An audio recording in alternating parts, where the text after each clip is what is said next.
Welcome back to the Gridiron Drive, where we keep you on the cutting edge of all things football. I'm Anthony Correnti, joined as always by my co-host Peter Traina, and today we are diving deep into the NFL Combine. Combine season is here. We're going to tackle the big question: who can go first overall in this year's draft class? It's not a quarterback-heavy class, but there are still two quarterbacks projected to go in the first round. You never know what can happen on draft day. We'll also break down which positions are the strongest this year, why the interior defensive line might steal the show of the draft, and why we might see fewer trades in the top 10 than we did last year. Without further ado, let's get right into it. Pete, how we feeling? Draft's right around the corner. Combine's here. You're in a hotel. I'm in a hotel once again. My mic probably sounds terrible, but I'm feeling great because the Combine officially starts today. If you're listening to this on podcast, yeah, let's get right into this, man. You mentioned it. It's not a heavy quarterback draft. Let's address the elephant in the room. This year's quarterback class is just simply not as strong as last year's. Like you said, we've got two that are most likely first-round locks, but I don't know if they're top 10 locks. But scouts and GMs, they really aren't buzzing about them the same way as they did last year for some of those prospects. Some might say they'd be like QB 5 or 6 or 6 or 7 last year. Because of that, the hype with trading up to number 1 overall might be less intense than usual. It's not impossible, of course, because teams in desperate need of a quarterback are always doing crazy things. Looking at you, my Giants. But yeah, it's less likely that we'll probably see that type of blockbuster deal, man. What do you think? Yeah, it's weird because I feel like when this happens, when these quarterback classes roll around that are less star-studded than normal or less star-studded than we'd like them to be, we talk a lot about like how the need for them is still going to push them up the board, but then sometimes that still doesn't happen. And I keep coming back to the Kenny Pickett year, right? Where like at one point everybody thought Kenny Pickett, Malik Willis, like all these guys were surefire going round 1, and it was just Pickett, and then nobody else came off the board till round 3. So I think Cam Ward and Shador will both go round 1. But I do wonder if the team that really like loves Shador is a top 10 team. Like as it moves on, if one of them is going to go top 5, call it, it feels safe that it's Cam Ward. And then I don't know, like if one of those early teams, like if Cleveland or the Giants, or if he makes it to the Raiders and the Raiders don't take Shador, then like where does the Shador fall stop? You know what I mean? Yeah. So I don't know. It's going to be interesting. I can see if Tennessee decides to not go quarterback and try and move out, maybe somebody still moves up to 1 because maybe it's not as cost prohibitive as it is in some of these other years where they're like, okay, we love Cam Ward, whether it's like the Raiders love Cam Ward and they want to go from 6 to 1 or, something like that. But I don't know. It's going to be interesting. Let me ask you this about quarterbacks. Set the line at 2.5. How many go round 1? I would take the under on that for sure. Yeah, I think I would too. Just like you said about Shador, like if he doesn't go to Las Vegas, sorry, it could be an Aaron Rodgers type night for him. Yeah, it's weird. And with that being said, 4 different players could go number 1 overall. Like with the quarterbacks not being, the dominant factor in this draft, they're probably the 4 different players that can go number 1, and that's like what's truly fun about this draft because the draft actually starts at 1 this year and not like, after the 2 quarterbacks go or whatever it is. That means that these combines will actually matter more. And I think, you could see Abdul Carter, Travis Hunter, or, Cam Ward or Sanders go first. Even I would say maybe Will Campbell if the Titans were like, we really love him. But since he's like projecting as having shorter arms, even though that's like so stupid, he's probably out of the picture for number 1 overall. But what do you think about that? Like with these 4 different players that could probably go number 1. I won't be shocked at all if Tennessee decides we just don't love one of these guys meaning Cam Ward or Shador, to say we don't love them enough to take them at 1. We'll take what we view as like a blue chip generational borderline talent in Abdul Carter or Travis Hunter. And, they said Harold Landry can look for a trade. So There'll be a need on the edge. Pretty good edge rusher available coming from Penn State. So, and then, do they try and add another swing at quarterback later? Or are they convinced that maybe they can add something to keep them semi-competitive in the veteran market? But it definitely feels way more uncertain than it has in a lot of other previous years, especially with some of the big name quarterbacks that have come out. I really have no idea. Like, if I had to guess today, I would guess Abdul Carter goes 1. Yeah. But I don't know. I think the other interesting thing is, how does everybody view Travis Hunter? Like, the Right. Titans said they view him as a corner primarily, a corner that plays some wide receiver. The Browns said they view him as a wide receiver that plays some corner. And I think that'll be the story of his pre-draft process. Like, everybody's going to be kind of flip-flopped on it. Nobody's really going to be in lockstep about what he really is. Yeah, and what's crazy is like with these other quarterbacks besides Cam and Shador, there's a lot of names that could be like, I know me and you always joke about it, but like the death of like the day 2 quarterback. Yeah. There's a lot of legitimate, round 2, 3 quarterbacks who are like interesting names at least. Like, Yeah. Quinn Ewers, like if he puts it all together and his medicals come back fine, he's got a freaking rocket, like he could do a lot worse than that. I mean, he's definitely not perfect. Jackson Dart, if you think he could be coached up to actually play, behind center, there's some decent names that maybe some teams might be like, you know what, we're not just a quarterback away. Yeah. Let's get a surefire thing because, there's a couple really, blue chip prospects. And then, from like a lot, talking heads are saying from 20 to like 60 or 50, that's where like the real meat and potatoes of the draft are. So you can get, those guys are kind of more fluid than the top 10 or so guys. And there's like a weird zone from 10 to 20. Yeah. I wonder if when that next quarterback goes, like say Cam and Shador go round 1, we make it to round 2, then like whoever the next one is to come off the board, whether it's Dart, Milrow, whoever. Because I think everybody will be a little different. If I had to guess right now, it's probably Jackson Dart. But does the team that takes that third quarterback start like the day 2 QB run that we haven't seen in forever? It feels like, you know what I mean? Like, we revert this year, because I agree. A ton of these guys, we've said it a bunch of times about Jalen Milrow. Jalen Milrow is the ultimate day 2 quarterback. Like, traits for days, rocket of an arm, can run like hell, needs to learn how to play quarterback. Like, and fine if you want to swing for that guy on day 2. Same thing with like, I like Will Howard. I think you like Will Howard. Kyle McCord, I think, could sneak into day 2. Like, there's definitely intriguing guys, but I wonder if it'll be like somebody kickstarts like the domino effect on day 2, or if they all continue trying to like wait each other out. You know what I mean? And then they fall, and then like we're talking like back into round 3, and the run starts into day 3. You know what I mean? Yeah. It's interesting, man. Yeah, and also like free agency, what happens is Derek Carr still on the Saints? I think they said they plan on keeping him there. Is Matt Stafford still on the Rams? What happens with Aaron Rodgers? Like, there's so much that happens before the actual draft, and we're talking about the combine right now, but this all plays into each other. So I don't know, man. Do you want to get into the strengths of this draft? We kind of blew past our script because we're psychopaths like that, but you want to get into the strengths of this draft? Yeah, let's talk some of the strengths and weaknesses of this draft class. We'll start off with the strengths. I think no better place to start than the interior defensive line. By all accounts, one of the deeper groups we've seen in recent years. Plenty of guys with size, athleticism, the potential to be day 1 disruptors. We might see multiple interior D linemen go first round, a good chunk more early on day 2. Feels like a lock that, Mason Graham from Michigan comes off the board pretty early. I think the floor is the Jets. I don't think he makes it past 7. I think it's more likely he goes top 5. What do you think about the D-line class? Earlier I wrote down a bunch of names, and I was just like, how many could go like early round 1?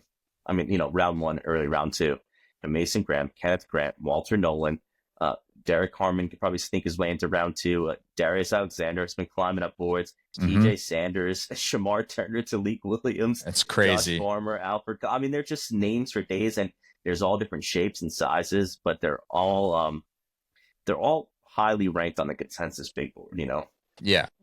Yeah, you have, and it's like you said, there's a little of everything. There's big body, two gapping guys. There's guys that are big but move fast, like Walter Nolan, and even Kenneth Grant to a degree. He's a big guy, but he said today that he's planning on moving pretty quick. I think he said he's down to like, forget if it was like 335 or 330, down from, I think he was listed at 340 something at Michigan.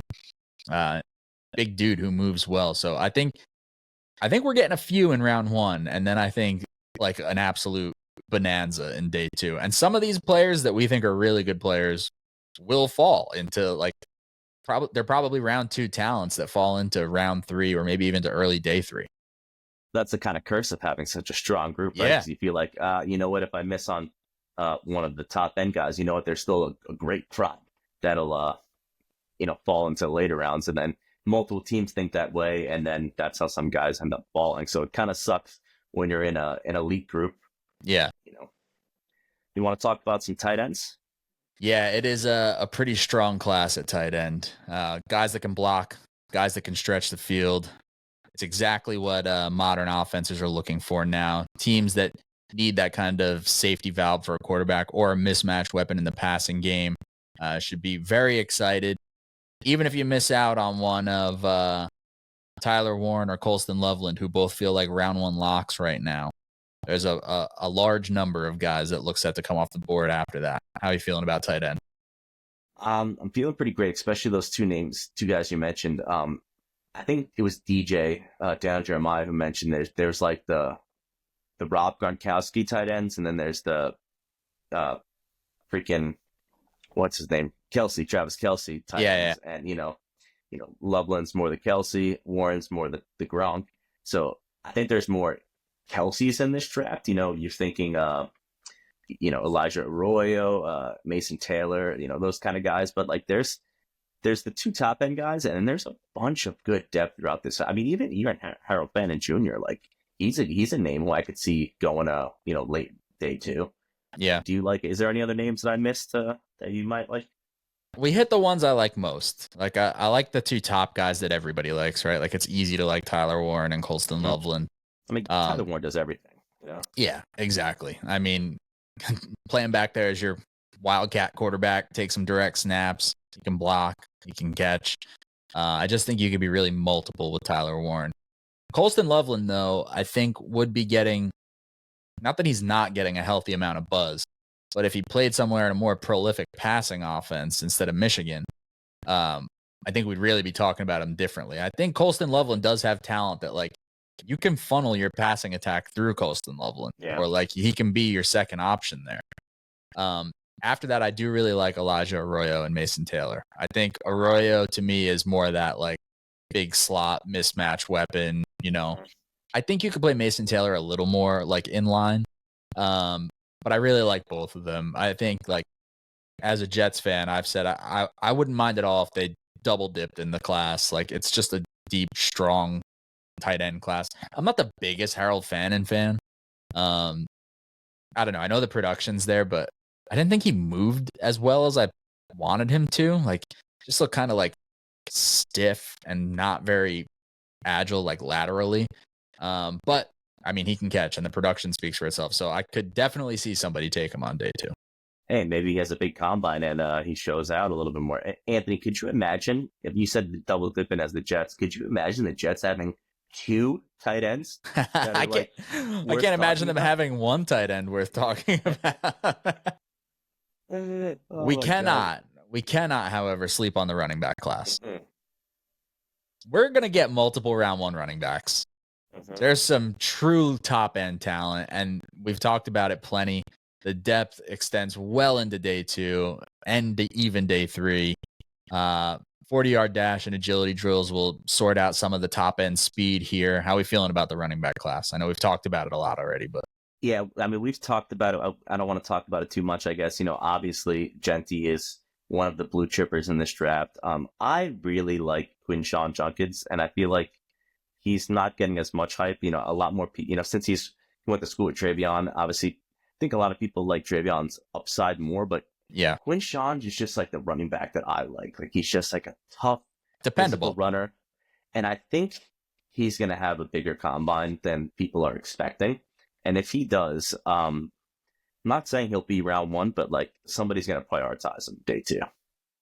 Yeah, he does a little bit feel like the forgotten guy in the class. Yeah. And it's definitely in part due to Henderson's ceiling. Like, I think Travion Henderson has the higher ceiling between him and Judkins, but that Judkins might have the higher floor. So like both backs. Running back class is super fun. Let's hit corners and edge rushers real quick. There's a good number of both of them too. A few corners who could slide into the back around one. Quite a few edge guys who can hear their names called early. Decent year if you're looking for somebody rushing the passer. Yeah, I mean, the pass rushers, anyone on the defensive line this year is just it's a decent year to want, need those kind of guys, which are important to, quarterback, tackle, edge, corner. Those are like the, money maker positions. I think the cornerback class is interesting because there's, the 2 or 3 names in the top end, Travis Hunter, Will Johnson, and Jody Brown. But there's a bunch of depth that maybe they won't be round one guys. And there's a lot of medical guys that are playing corner.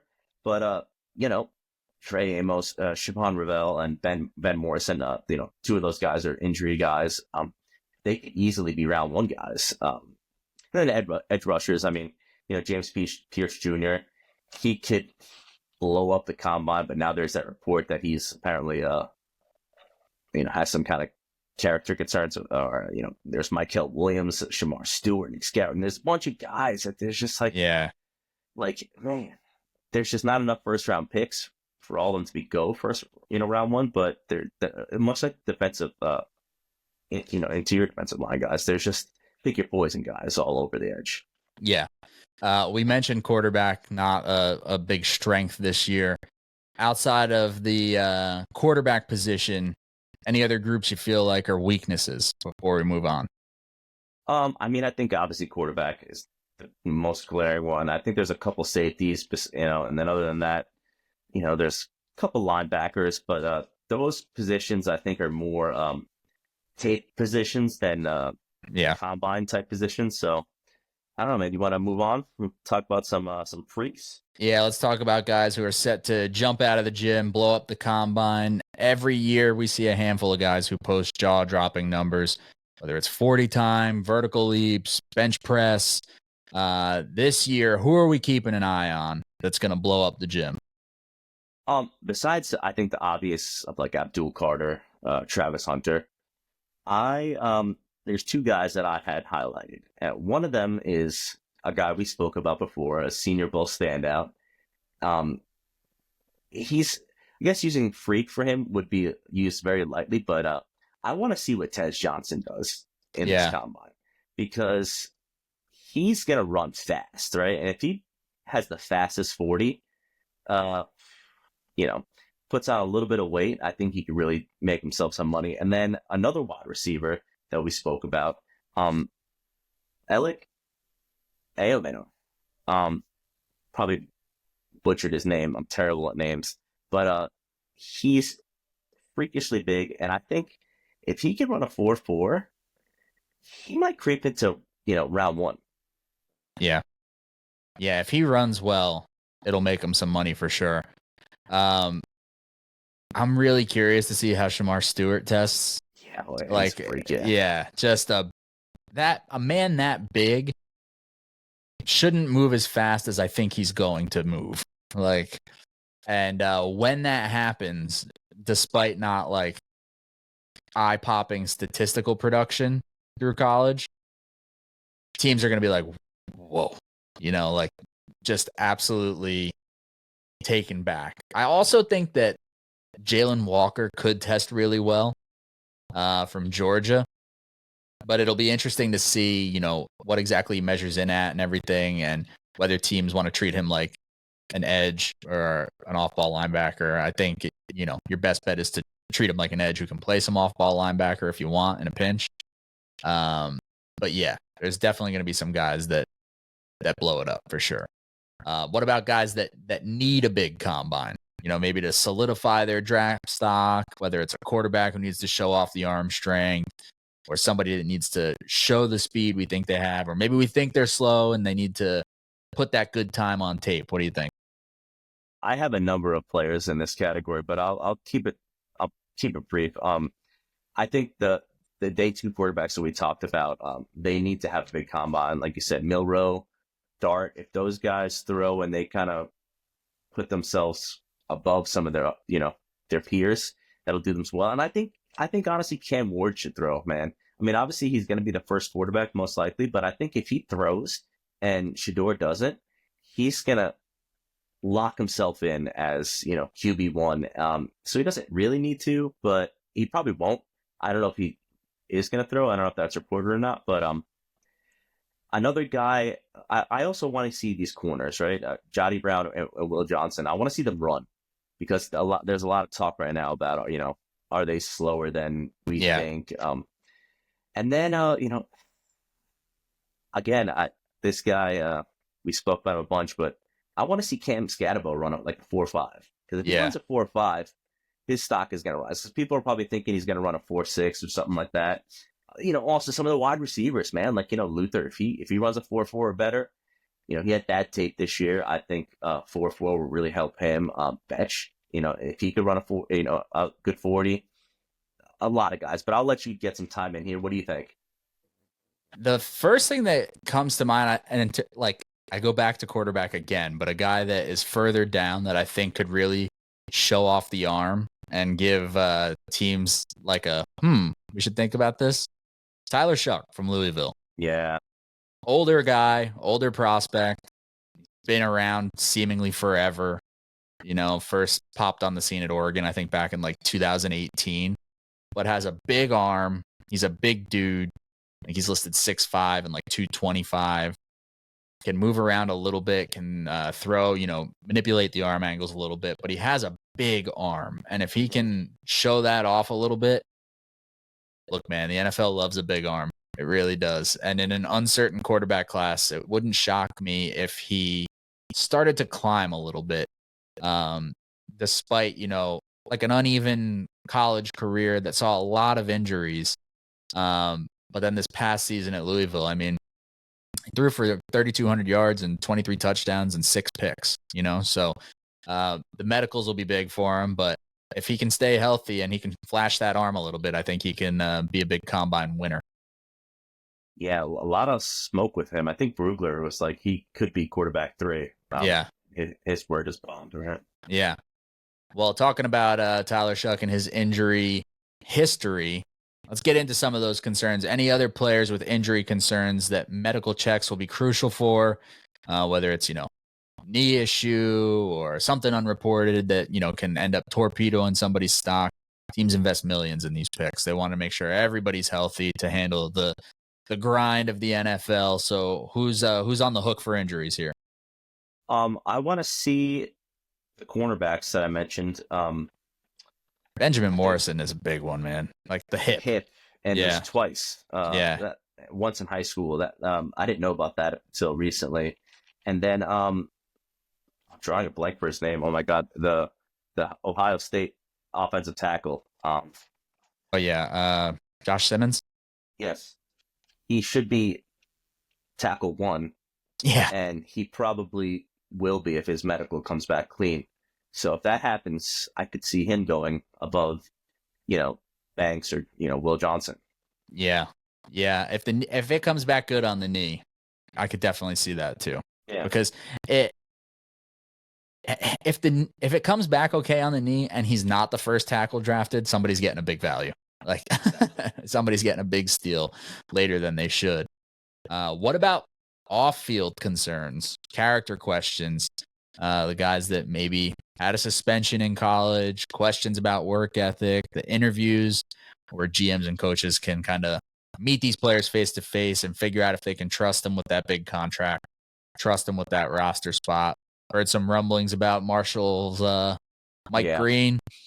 We don't know really what to make of that yet. He says, nothing came of it. But what do we think about the guys with some off-field questions? I had him on my list. Like I said earlier, James Pierce. He this weird random Twitter account posted Yeah, something about him in high school. And then also, not that this guy has any off the field concerns, but you had to talk about Shador and like yeah. the circus, right? Like, It almost feels bad to call it like an off-field or character right, concern, but like there is undeniably baggage there. Like right, and maybe baggage is even harsh, but like just what comes with Shador. he films everything. He's got his successful YouTube. He's already rich. So it's like you just got to make sure that football is his number one. And like again, I had no inkling that he is a bad person or anything. I'm not suggesting any of that, and we aren't. But it's just like you have to talk about that when your dad is literally named prime time. Like uh, I don't. I think he'll come back clean, and he's obviously got a high football IQ. Yeah. So I don't think that'll hinder him at all. But I think teams are going to want to talk to him and be like, find out a little more about how how he feels. I don't know how his brain works. How they think it's going to be. Yeah. We talked a little bit about measurable red flags earlier, whether somebody's shorter than expected. We talked about Will Campbell's arm length. That'll be a big one till we see what his arms measure at, even though we've seen him play tackle just fine. I think sometimes we overreact about the arm length thing, but hey, if he's under whatever it is, 33-inch arms or 33.5-inch arms, some teams will say you can't play tackle. Outside of Will Campbell, anybody else whose measurables you're curious to see if they come back like, that doesn't really work? Yeah, I mean, it's mostly I have a list of tackles. It's Kelvin Banks, another one who he might be under that threshold. Donovan Johnson, Membo, even Tez. If he's really like 155, 10 pounds lighter than freaking, Tank, it's like some teams are just going to automatically not have him on their board, even if he runs a 4.3, and it's hard to, even like Dylan Gabriel, he's going to be off people's boards just because he's, shorter than 5. I don't even know what his height is. If he's 5'10", 5'11", it is what it is. It's a game of size, unfortunately, Somebody get my guy Dylan Gabriel some lifts in those shoes. We got a good posture, Dylan. Just stand up nice and tall, shoulders back, chin out, head up, That's what my nunu always told me. He said, "Yeah, you got to stand up straight because you're too short already." And I understand now. I understand because it's like he's like 5'2" and I'm 5'6", so you just gotta. He was just trying to get you drafted, Yeah, and he was just trying to get you drafted when he told me that. So I think my hopes are over. Regular old Tyler Shuck. All right. Well, when you're listening to this, you'll be getting ready to watch some Combine greatness. That is a wrap for our NFL Combine preview here on the Gridiron Drive. We've got a draft class with a couple big name QBs, so don't expect the quarterback frenzy at the top, but don't rule out a surprise trade. Meanwhile, like we said, keep your eyes on that deep interior D-line group, a strong tight end class, some potentially elite running backs, throwing those late first, early second corners and edge rushers that we're talking about, and it's going to be an unpredictable draft. There's going to be movement all over the place. You got any final thoughts before we wrap it on up? No, I love the Underwear Olympics. I wish I had off from work, but I will be watching, this whole weekend. It's just one of those things I look forward to. And every year I'm like, man, I would really love to go to the Combine. And I think in like 2 years, I'll be there. Yeah. Speak it into existence. And there's nothing better than we all do the thing where it's like, it doesn't matter. But the 40 doesn't matter. None of it matters. But we're all going to be overreacting to 40 times for the next like 4 days. And then when the RAS scores come out, that hits like crack cocaine to me. Yeah. I mean, I'm on that like you wouldn't believe it. So I'm just looking forward to it. I love this time of the year, man, especially when you're a fan of a bad team. It's like, yeah, here we go. Fresh start, baby. Hope springs. What's the phrase? Hope springs eternal or something like that? Yeah, hope springs eternal. Yep, it does. It does. So does the Combine. Yes. All right. Well, thank you for all all for tuning in. If you're watching on YouTube, comment down below. Let us know who you are excited to see blow up the combine.